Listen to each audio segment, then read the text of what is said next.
সারা রাজ্যের পাশাপাশি উত্তর দিনাজপুর জেলাতেও শুরু হলো মাধ্যমিক পরীক্ষা। জানা গেছে এবছর উত্তর দিনাজপুর জেলার মোট 53টি পরীক্ষা কেন্দ্রে এবছর জেলায় মাধ্যমিকে মোট 33,899 জন পরীক্ষার্থী রয়েছে, যার মধ্যে ছাত্রের সংখ্যা 12,349 জন এবং ছাত্রীর সংখ্যা 21,550 জন। পরীক্ষা দিতে আসা মাধ্যমিক পরীক্ষার্থী বলে, আজ জীবনের প্রথম বড় পরীক্ষা মাধ্যমিক পরীক্ষা এখানে দিতে এসেছি।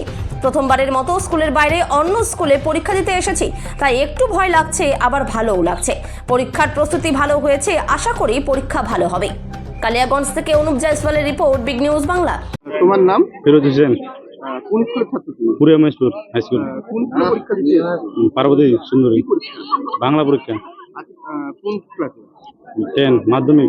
মাধ্যমিক জীবনে একটা প্রথম পরীক্ষা, কতটা উৎসাহ এবং কি বলবে অন্যান্য ছাত্র? মানে জীবনে প্রথম পরীক্ষা দিতে উৎসাহ লাগছে, আবার টেনশন হচ্ছে।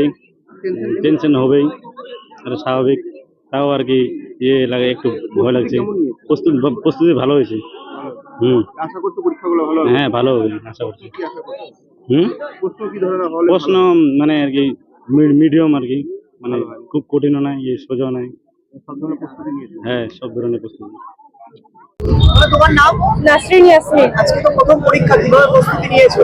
ভালোভাবে নিয়েছি, ইনশাআল্লাহ ভালো করেই দিব। ভয় তো লাগছে, কিন্তু দিতে তো হবে ভালো করে, এটাই আছে। রেজাল্টের ব্যাপারে মানে পরীক্ষা কতটা প্রিপারেশন হবে? হ্যাঁ, নিয়েছি তো ভালোই, এমনি এবার রেজাল্টের উপর